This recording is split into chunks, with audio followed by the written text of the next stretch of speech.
Assalamualaikum warahmatullahi wabarakatuh. Selamat malam semuanya. Apa kabar? Semoga kita semua dalam keadaan sehat walafiat ya. Dan di saat situasi pandemi sekarang ini, kita tetap harus menjaga 3M, memakai masker, menjaga jarak dan mencuci tangan. Karena kita harus melindungi diri kita sendiri dan kita harus menjaga orang di sekitar kita. Baik, di sini kami dari kelompok 3B akan mempresentasikan hasil tugas kelompok kami mengenai studi kasus kelas diagram. Sebelumnya kami berterima kasih kepada Ibu dosen Nur Aisana Eskom Mkom yang mana telah memberi materi serta bimbingan kepada kami sehingga kami dapat menyelesaikan tugas kali ini. Kami akan memperkenalkan diri. Yang pertama yaitu saya sendiri Yuni Enda Kurniati, ada rekan saya Adi Mailukia Reva, Siti Nurpata, Andre Wibowo, Putri Manalu, Rizky Pradana, serta Nining Syafitri. Baik, langsung saja kita bahas. Apa sih itu kelas diagram? Nah, tentunya semua sudah pada tahu kan kelas diagram itu apa. Di sini kami ingin mengingatkan kembali, kelas diagram merupakan salah satu diagram UML yang menggambarkan kelas-kelas dalam sebuah sistem dan menghubungkannya antara satu dengan yang lain serta dimasukkan pula atribut dan operasi. Jadi, kelas diagram ini merupakan gabungan dari beberapa kelas-kelas yang saling terhubung antara satu dan lainnya dari awal hingga akhir secara terstruktur, di mana gunanya untuk membuat gambaran suatu sistem. Jadi sebelum kita membuat suatu sistem, kita harus membuat sebuah kelas diagram agar mempermudah nantinya dalam pembuatan. Baik, di sini kami sudah kasih contoh kelas diagram. Kelas diagram pembelian barang bisa kita lihat bersama-sama. Di sini ada kelas customer, ada kelas order, ada kelas payment atau pembayaran, ada kelas kredit, cash, check, lalu ada kelas order detail dan kelas item, di mana kelas dari yang pertama hingga yang akhir ini saling berhubungan dan berkaitan. Pertama itu kita ambil contoh perjalanannya ya. Pertama ada kelas customer. Jadi customer ini berisi nama customer, alamat customer, lalu dia ini mau order barang apa customernya, lalu masuklah ke orderannya. Nah, ada tanggal ordernya, ada status ordernya depending atau dalam proses. Lalu kita masuk ke order detail. Bisa kita misalkan dia mau order barang baju, kuantitinya berapa, ada 2 atau ada 3. Nah, selanjutnya ada jika dia udah order detail, terus itemnya apa aja, lalu masuk ke payment, pembayaran. Pembayarannya ini ada 3 pilihan di dalam kelas ini. Misalkan kita membuat suatu studi kasus tuh tentang pembelian barang misalkan dari Shopee aja ya. Nah, dari Shopee itu kita bisa membayar COD, lalu bayar kredit, lalu bayar via ATM dan lain-lain. Nah, kalau contoh kasus ini dia ada cash, kredit, dan cek. Selanjutnya, properti dan atribut. Properti mewakili fitur-fitur struktural dari sebuah kelas. Properti merupakan sebuah konsep tunggal tetapi tampak seperti dua notasi yang sedikit berbeda, atribut dan asosiasi. Meskipun tampak berbeda dalam sebuah diagram, tapi sebenarnya adalah hal yang sama. Berarti atribut dan properti ini merupakan suatu hal yang kayaknya berbeda sih, tapi sebenarnya itu sama. Sedangkan notasi atribut yaitu mendeskripsikan properti dengan sebaris teks di dalam kotak kelas tersebut. Contohnya ada name dengan string, unread dan read only, berarti hanya bisa dibaca. Keterangan lanjutannya ada plus dan minus. Tanda visibility, jika kita membuat tanda plus berarti artinya publik, jika kita membuat tanda minus berarti artinya private. Kalau misalkan tanda plus berarti boleh dibaca banyak orang atau dipublikasikan. Kalau misalkan kita membuat minus berarti itu private, hanya kita sendiri yang tahu. Selanjutnya ada name, atribut bagaimana kelas tersebut mengacu pada atribut. String yaitu merupakan tipe data dari atribut, menunjukkan suatu batasan tentang objek apa yang dapat diletakkan dalam atribut tersebut. Jadi jika kita memilih string berarti karakter. Nah, jadi kita tuh menentukan tipenya itu string, nggak boleh yang lain, nggak boleh bernilai misalkan angka dan sebagainya. Unlimited yaitu default value, di mana nilai objek yang baru dibuat jika atribut tidak dispesifikasi selama pembuatannya. Selanjutnya ada property string, memungkinkan untuk menunjukkan properti tambahan, misalnya only, yang berarti bahwa klien tidak dapat mengubah properti tersebut. Nah, property string ini kita bisa menstylenya jika kita membuat only berarti dia hanya dan kita yang bisa mengubah, orang lain tidak. Misalkan klien tuh nggak dapat mengubah properti itu, hanya kita yang bisa gitu. Selanjutnya ada asosiasi, yaitu sebuah garis solid antara dua kelas ditarik dari kelas sumber ke kelas target. Nama properti bergerak sampai tujuan akhir sebuah asosiasi bersama dengan multiplicity. Tujuan akhir dari sebuah asosiasi menghubungkan dengan kelas yang merupakan jenis properti. Properti dalam suatu atribut dapat digambarkan sebagai berikut. Ada class order, lalu propertinya itu ada date retrieved, yaitu tanggalnya, lalu isi refresh, yaitu item isinya itu apa, tanggalnya itu tipenya itu date, yaitu tanggal, lalu isi prefetnya itu boolean. Nah, kita harus mengisinya sesuai dengan tipenya. Selanjutnya ada multiplicity, indikator atau gambar yang memiliki arti 0.1, artinya yaitu kosong atau 1, 0 bintang, artinya lebih dari sama dengan kosong, 0.n lebih dari sama dengan n, di mana n lebih dari 1. 1 hanya 1. 1 bintang lebih dari sama dengan 1. 1.n artinya lebih dari sama dengan 1, di mana n lebih dari 1. Bintang artinya itu banyak atau many. Selanjutnya n, hanya n, di mana n lebih dari 1. n titik bintang lebih dari sama dengan n, di mana n lebih dari 1. n titik m lebih dari sama dengan n dan kurang dari sama dengan m, di mana m dan n lebih dari 1.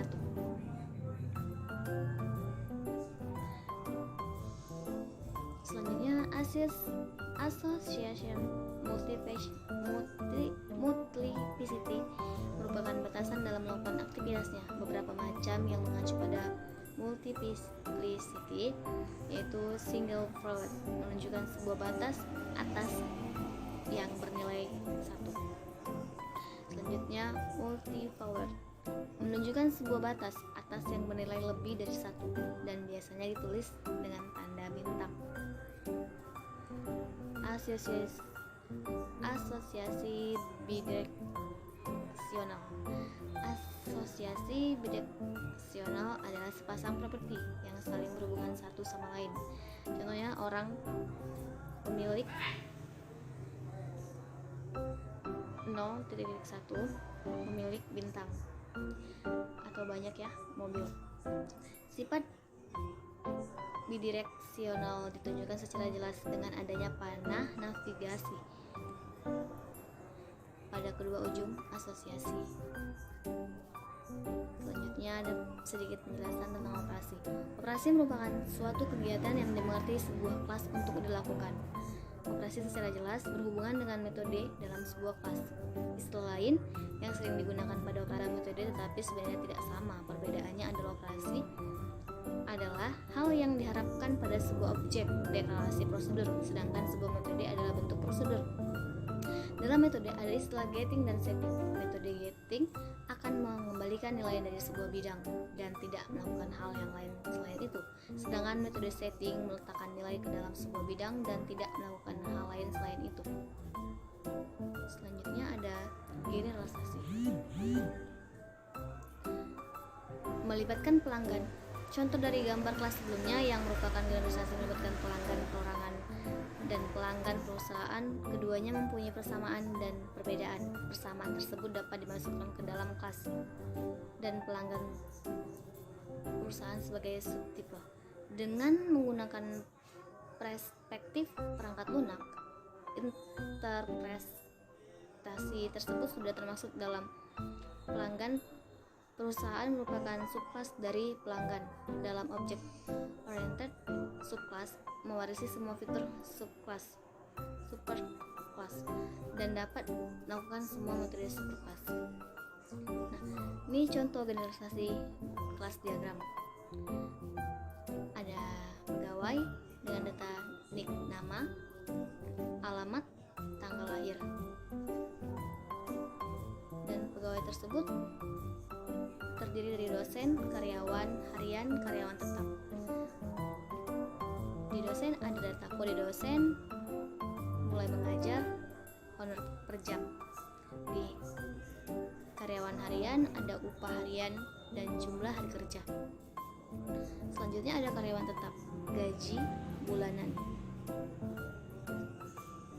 Nah, catatan dan komentar. Catatan merupakan komentar di dalam diagram. Catatan-catatan dapat diberi sendiri atau dihubungkan dengan garis penghubung dengan elemen yang dikomentarin. Ini contohnya.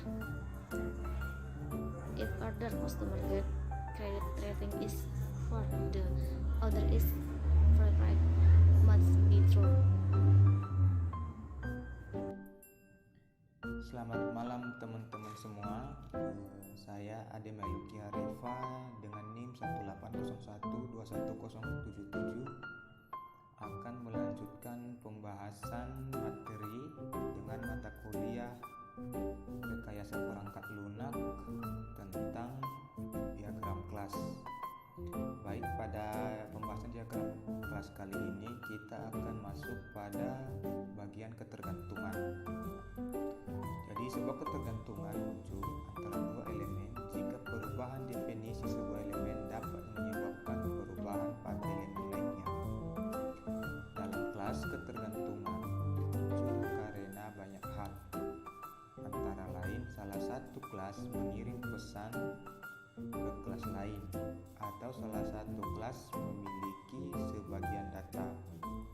Salah satu kelas menyebut kelas lain sebagai parameter sebuah operasi.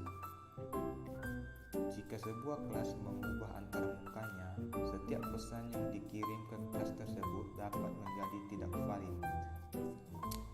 Ketergantungan digambarkan dengan garis putus-putus. Jadi kita akan membahasnya ke berikutnya.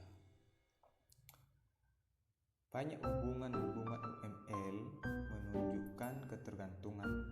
Asosiasi dengan kemampuan navigasi dari pesanan sampai ke pelanggan dalam gambar sebelumnya.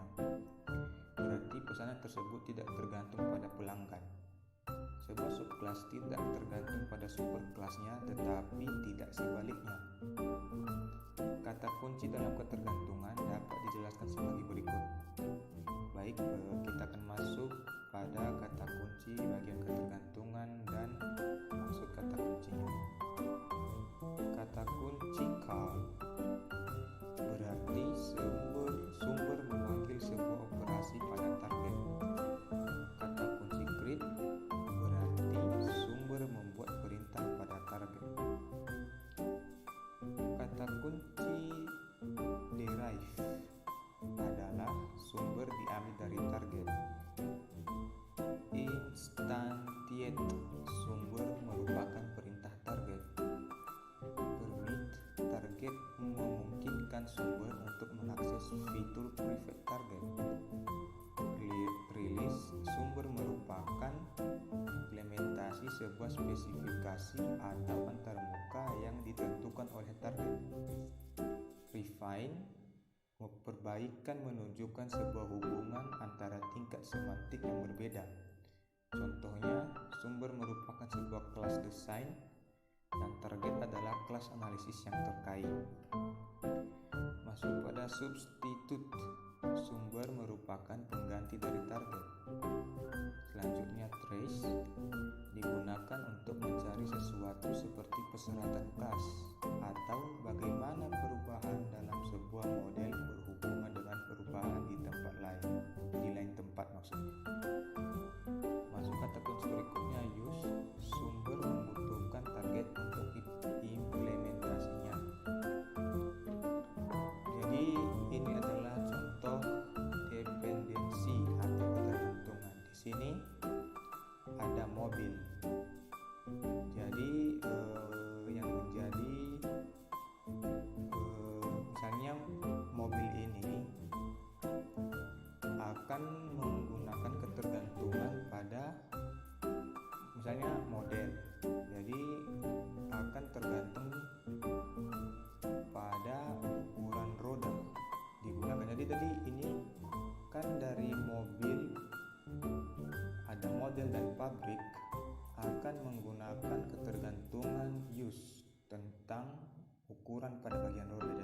sini.